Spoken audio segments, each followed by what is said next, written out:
Bismillahirrahmanirrahim. Assalamualaikum warahmatullahi wabarakatuh.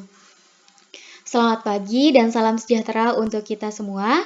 Puji syukur kita panjatkan kehadirat Tuhan Yang Maha Kuasa yang mana memberikan kita nikmat kesehatan jasmani dan rohani sehingga kita dapat berkumpul dalam mata kuliah ini, yang mana akan menambah wawasan dan ilmu pengetahuan yang lebih luas. Yang sama-sama kita hormati Bapak Prof. Dr. Alwen Betri MPD dan Ibu Anes Fitria MPD selaku dosen pengampu mata kuliah dasar-dasar ilmu pendidikan serta teman-teman sekalian yang berbahagia. Baiklah, di sini saya akan mempresentasikan mengenai modul pembelajaran pada permasalahan pokok pendidikan di Indonesia. Baik, untuk ke slide berikutnya. Nah, di dalam permasalahan pokok pendidikan di Indonesia memiliki beberapa pencapaian pembelajarannya, yaitu yang pertama, mampu menganalisis jenis permasalahan pokok pendidikan di Indonesia, mampu mengaitkan setiap permasalahan yang ditemui dengan jenis permasalahan pendidikan, menunjukkan permasalahan pendidikan yang ada di Indonesia. Selanjutnya, jenis pokok permasalahan di Indonesia itu ada 7. Yang pertama itu ada pemerataan, kualitas, kuantitas, efisiensi, efektivitas, relevansi, dan tenaga pendidikan dan tenaga kependidikan. Nah, untuk pemerataan itu adalah upaya pemerataan pendidikan yang berkaitan dengan sistem pendidikan. Biasanya itu seyogyanya dengan peluang yang sangat besar bagi seluruh masyarakat agar dapat mengakses pendidikan itu sendiri, di mana mampu menjadi tempat bagi keberlanjutan peningkatan sistem SDM di Indonesia. Berikutnya itu yang kedua mengenai kuantitas, yaitu merupakan input peserta didik dalam sistem pendidikan atau sekolah. Nah, jadi hal ini itu akan menjadi calon murid yang tidak tertampung di sekolah. Jadi contoh untuk kualitas itu adalah kayak untuk beberapa calon murid yang tidak dapat ditampung dalam suatu sekolah tersebut karena adanya keterbatasan daya tampung dari suatu sekolah tersebut. Selanjutnya yang ketiga itu ada kualitas. Kualitas pendidikan ini merupakan output pendidikan.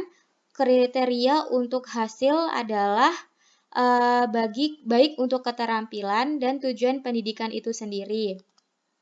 Selanjutnya, yang keempat itu ada efisiensi, yaitu di mana pendidikan efisiensi ini dikatakan ideal, yaitu bila penyelenggaraan pendidikannya itu hemat waktu, tenaga, biaya, namun walaupun dilihat dari tenaga, biaya maupun waktu itu sangat relatif sedikit, namun hasilnya itu akan lebih maksimal.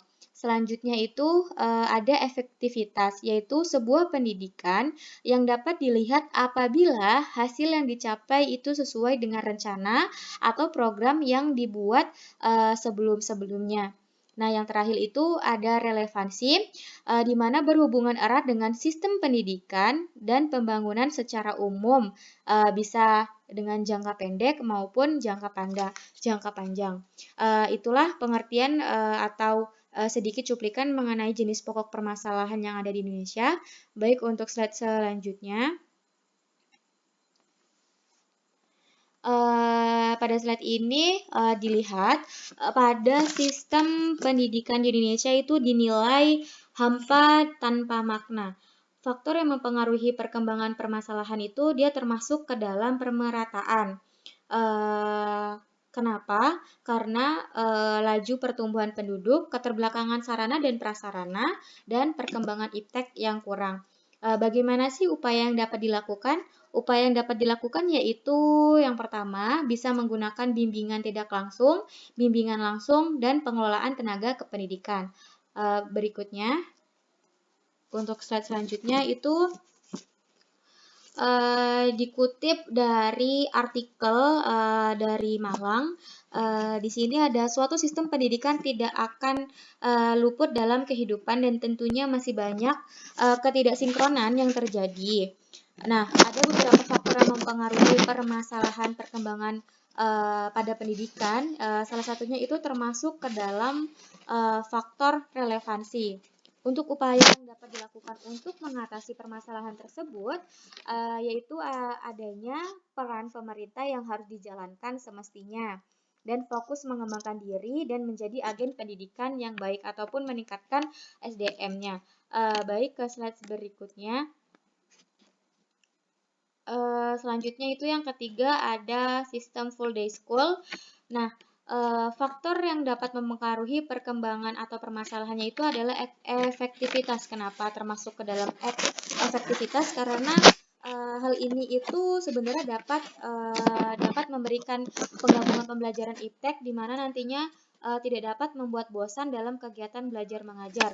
Karena dilihat dari banyak artikel dan banyak berita-berita yang muncul, bahwasannya dari sistem full day school sendiri mengakibatkan ketidakefektivitasan karena anak murid mulai bosan dengan kegiatan dari pagi hingga sore dengan sistem KBM yang begitu-begitu saja. Mungkin salah satu cara pengatasiannya agar full day school ini berjalan dengan baik atau efektivitas itu bisa menggabungkan antara pembelajaran iptek dan pembelajaran-pembelajaran lainnya dalam kegiatan KBM agar tidak membosankan. Baik, untuk slide selanjutnya. Nah, pada slide selanjutnya ini banyak artikel yang mengungkap atau memuat bahwa adanya rendahnya kualitas guru. Keadaan guru Indonesia itu juga sangat memprihatinkan, di mana guru itu tidak profesional dalam menjalankan kewajibannya. Nah, sebagaimana disebutkan dalam pasal 39 Undang-Undang Nomor 20 Tahun 2003, yaitu merencanakan sesuatu pembelajaran, melaksanakan pembelajaran dengan memaksimalkan hasil pembelajaran dengan melakukan bimbingan. Nah, itu termasuk ke dalam permasalahan dan kependidikan. Mungkin untuk mengatasinya itu bisa melakukan pelatihan kepada guru, memberikan arahan dan bimbingan dalam bidang iptek. Baik, untuk slide selanjutnya. Nah, di sini ada juga yaitu peran pendidikan dalam era globalisasi. Itu suatu usaha di mana untuk menaikkan kualitas sumber daya manusia menjadi semakin penting karena nantinya suatu bangsa dalam menghadapi era global yang berkualitas, maka suatu bangsa akan tertinggal dari bangsa lain dalam sebuah pendidikan. Nah, termasuk ke dalam permasalahan kualitas untuk cara penanggulangannya itu memenuhi kebutuhan dan sarana prasarana. Untuk slide selanjutnya, di sini ada pendidikan di Kalimantan Selatan, di mana dia itu mendiskusi faktor permasalahan yang terjadi di Indonesia pada efisiensi dan kualitas mereka, karena pada pendidikan di Kalimantan Selatan itu sangat tidak mendukung karena sangat-sangat tidak efisien dan tidak kualitas untuk seperti pemerataan juga tidak terjadi di sana. Seperti contohnya untuk pada daerah-daerah terpencil masih banyak gedung-gedung yang tidak layak pakai. Dan mungkin untuk penanggulangannya itu untuk pemerintah agar tidak membedakan antara antara pendidikan di desa dan di kota, di mana bisa dilihat seperti sistem menuju ke sekolah, mungkin itu bisa lebih diperhatikan dan bangunan-bangunan di sana mungkin bisa lebih dibesarkan lagi karena takutnya itu nanti bisa menjadikan suatu pokok permasalahan dalam kualitas tersebut karena tidak muatnya kapasitas masyarakat yang ada untuk melakukan pembelajaran tersebut. Mungkin untuk penanggulangannya itu belajar khusus atau TKP atau indikan. Untuk slide selanjutnya,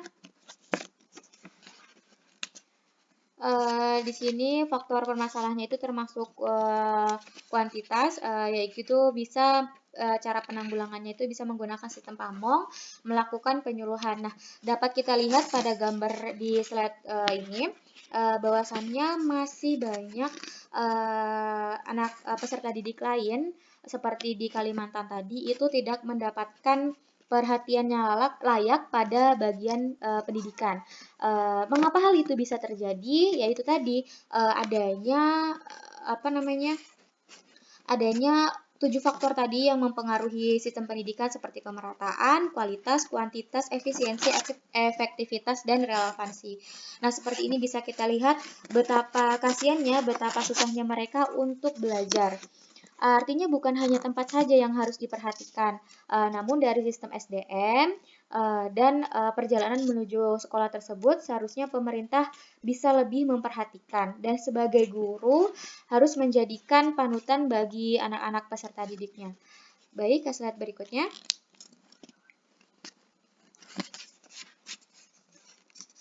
Oke, terima kasih. Mungkin hanya cukup sekian presentasi yang dapat saya bawakan. Mungkin cukup sekian, saya akhiri. Wassalamualaikum warahmatullahi wabarakatuh.